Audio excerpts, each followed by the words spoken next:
जय माता दी। तो हम लोग मंदाकिनी नदी के किनारे आ चुके हैं।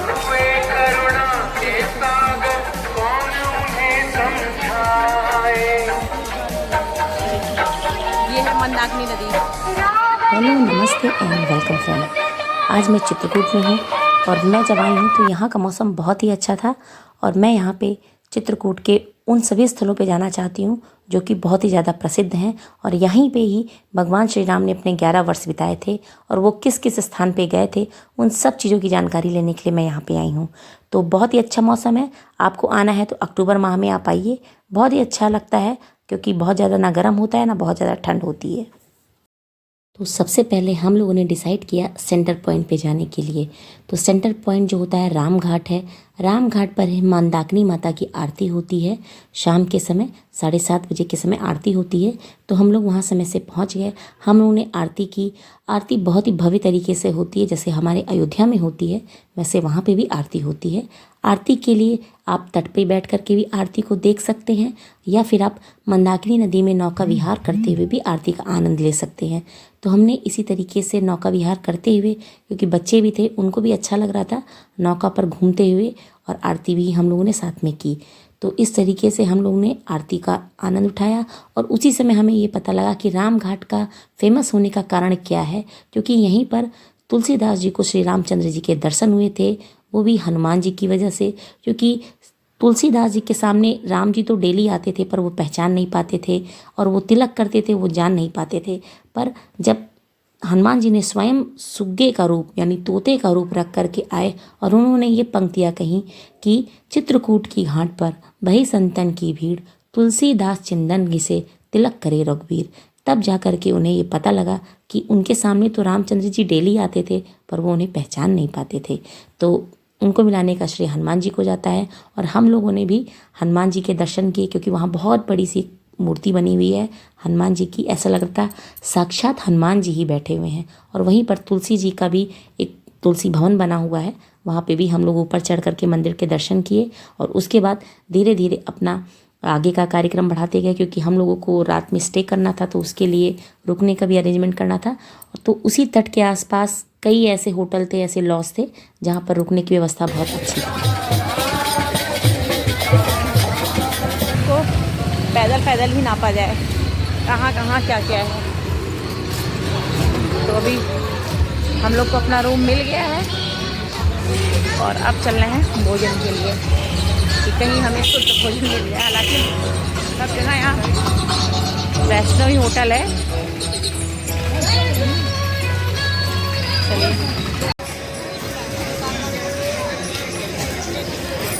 गाइस ये देखिए सब बच्चे भोजन कर रहे हैं। सात्विक भोजन, सात्विक बच्चे सात्विक तरीके से। माता जी भी कर रही हैं, गुरु जी कर रहे हैं और मेरी थाली ये लगी है।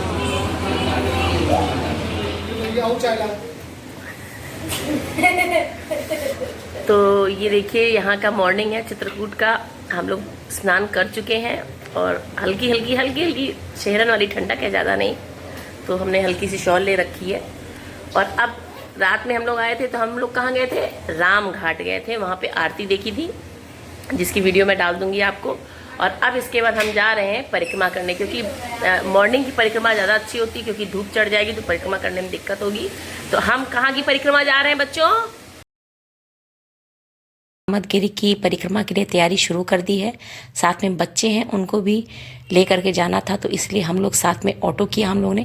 जबकि पर्सनल गाड़ी थी तो ये होता है कि वहाँ पे गाड़ी रखने की कोई व्यवस्था ऐसी थी नहीं, तो हम लोग ने गाड़ी को लॉज में ही खड़ा कर दिया और साथ में ऑटो करके हम लोग कामदगिरी के लिए निकल पड़े। और वहाँ पर मात्र 10 से 15 मिनट के अंदर हम लोग वहाँ पे पहुँच गए। और वहाँ पे भी रश बहुत था, लोग दर्शन करने के लिए आए थे, भीड़ बहुत थी। सबको बहुत ही सावधानी के साथ जाना था क्योंकि बंदर वहाँ बहुत होते हैं। तो इस तरीके से हम लोग सबसे पहले कामतानाथ जी के दर्शन किए। कहा जाता है कि यही वो गिरी है जिसके ऊपर भगवान श्री रामचंद्र जी और सीता मैया ने 11 साल अपने व्यतीत किए। तो इस तरीके से हम लोग मंदिर के अंदर गए। मंदिर के अंदर काफ़ी भीड़ थी इस वजह से ये होता है कि अपने अपने सामान की सुरक्षा अपने हाथ करनी है। तो साथ में बच्चे छोटे छोटे थे इसलिए उनका ध्यान रखना था। हम लोग ने जल्दी जल्दी दर्शन किए क्योंकि भीड़ इतनी ज़्यादा हो रही थी, पीछे से धक्के आ रहे थे, मगर कमतानाथ जी के दर्शन हम लोग ने बहुत अच्छे से किए। इसी तरीके से इनके और 3 द्वार हैं, कहते हैं 4 द्वार हैं इनके कमतानाथ जी के। तो वहाँ से हम लोगों ने चारों द्वार के दर्शन किए, उनकी परिक्रमा प्रारंभ की। कहते हैं जहाँ से परिक्रमा शुरू करते हैं वहीं पे परिक्रमा को ख़त्म किया जाता है। तो ये 5 किलोमीटर की परिक्रमा थी जो हम लोगों ने साथ में पूरी की। हम परिक्रमा करने के दौरान ही बहुत सी चीज़ें हमें ऐसी पता चली जो कि बहुत ही अविस्मरणीय थी। चलते समय कुछ मंदिर मिले, वो पहाड़ियाँ दिखाई दी, उनको बंद कर दिया गया है क्योंकि वो भगवान श्री रामचंद्र जी वहाँ रहते थे, इसलिए वहाँ पे लोगों का जाना मना हो गया।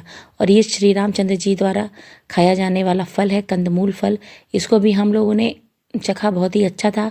और तुलसीदास जी द्वारा लिखित हुई हस्तलिखित उनकी शिल्प मिले जो कि बहुत ही अद्भुत थे। उसके कुछ खंड यहाँ पे रखे हुए हैं और कुछ खंड काशी में रखे हुए हैं। तो इस तरीके से हम लोगों ने दर्शन किए, परिक्रमा की, मंदिरों के भ्रमण किए, बहुत ही अच्छा लगा। थोड़ी सी दूर में काफ़ी कुछ मिल गया हम लोगों को देखने के लिए। और इसके बाद आता है भरत मिलन द्वार। यहाँ पे भगवान श्री रामचंद्र जी से भरत जी मिले थे जब वो वनवास की तरफ गमन कर रहे थे। तो यहाँ पे वो स्थल बने हुए हैं, उनके पदचिन्ह बने हुए हैं, हम लोगों ने उसके भी दर्शन किए। अभी उसका नवनिर्माण और अच्छी तरीके से किया जा रहा है। ये वो जगह है। और इसके बाद हम लोग लक्ष्मण टीला जाने की तैयारी करने लगे। रोपवे के थ्रू जा रहे हैं। एक रास्ता उधर भी है, वो देखिए। आप नहीं जाना चाहते रोपवे से तो एक रास्ता ये भी है। जिसके पास समय ज्यादा है वो टाइम से आराम से जा सकता है।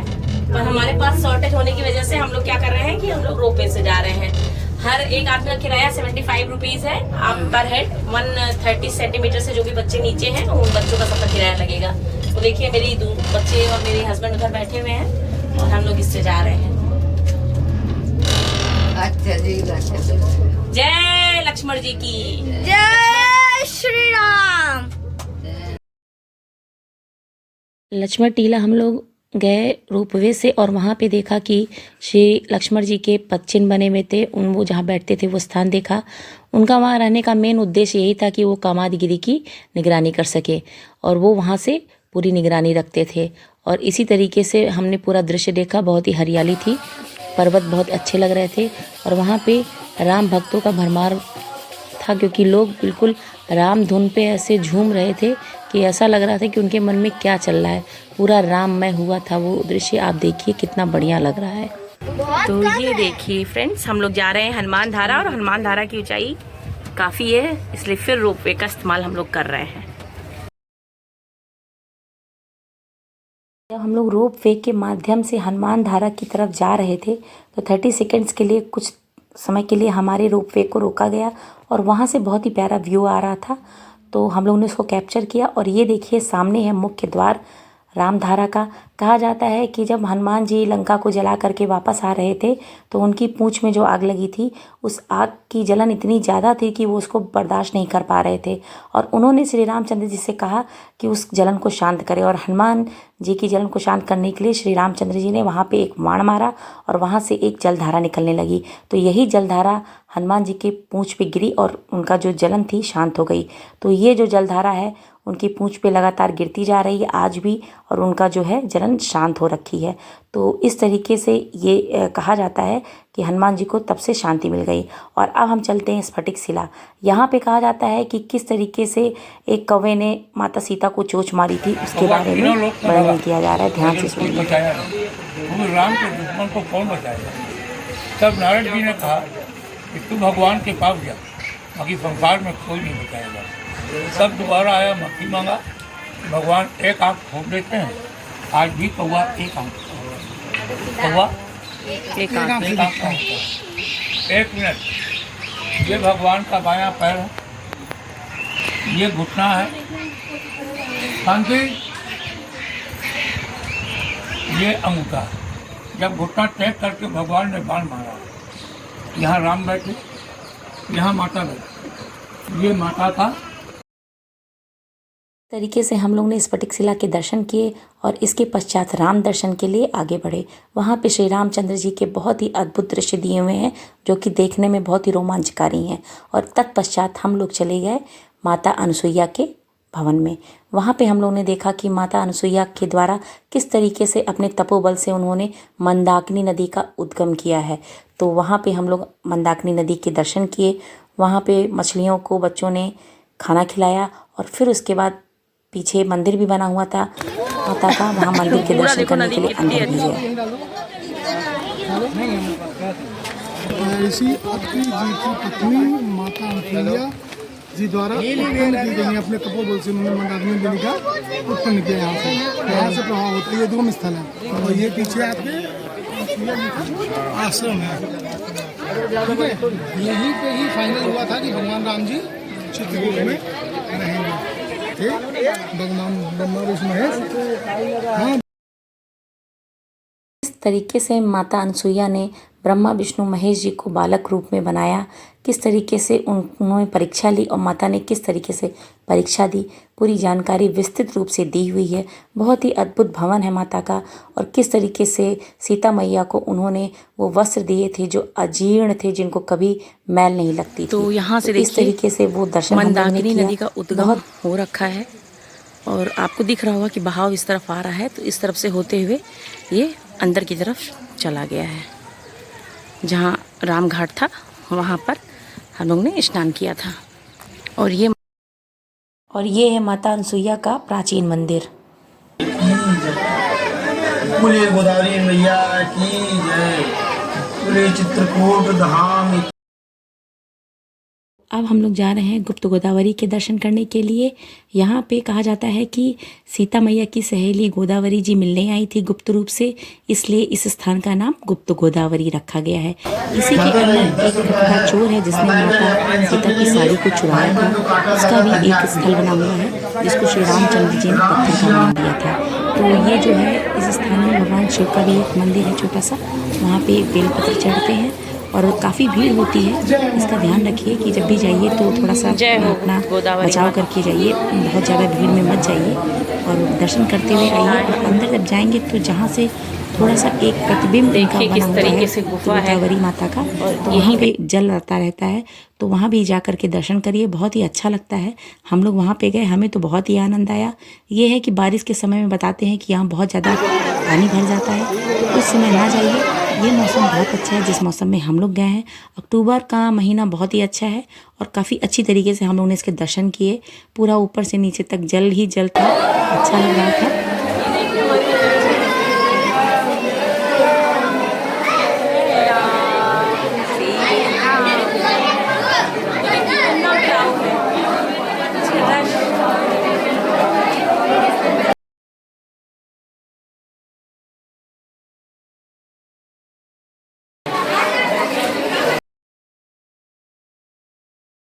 भरत कूप की मान्यता ये है कि भरत जी जो हैं राम का राज्याभिषेक करने के लिए 24 तीर्थों का जल अपने साथ लेकर के गए थे राम का राज्याभिषेक करने के लिए, पर राम जी ने मना कर दिया था और इसीलिए उन्होंने उस जल को इस जगह छोड़ दिया। समय हो चुका है, भरत कूप पर कोई नहीं है, केवल हम ही लोग हैं।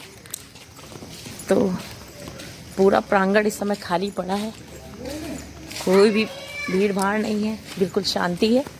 और हम लोग भरत कूप फाइनली आ गए और हमारा फाइनल डेस्टिनेशन यही था। और अब हम लोग लेंगे जल, ठीक है। तो इस तरीके से जब कुएं से जल निकालने गए तो बहुत ही अंधेरा लग रहा था, पर जब हमने मोबाइल के टॉर्च से देखा तो पानी बिल्कुल नीट एंड क्लीन था। बच्चों ने जल को निकालने का प्रयास किया, बाल्टी से और रस्सी से खींचते हुए ऊपर की तरफ जल लेके आए, तब पानी बिल्कुल एकदम क्रिस्टल क्लियर नज़र आ रहा था सब कुछ। ये देखिए, ये देखिए, ये देखिए, जल आ गया, जल आ गया, जल आ गया। कितना स्वच्छ जल है वो। तो फ्रेंड्स, ये आज के समय का बहुत ही पवित्र जल है जो कि अमृत के समान है। तो इसको हम लोगों ने लिया और फिर घर की तरफ रवाना हो गए। इस तरीके से चित्रकूट धाम की हम लोगों ने यात्रा की, बहुत ही मन आनंदित हुआ, बहुत जानकारियाँ मिली। तो फ्रेंड्स, आप लोग भी चित्रकूट धाम जरूर आइए।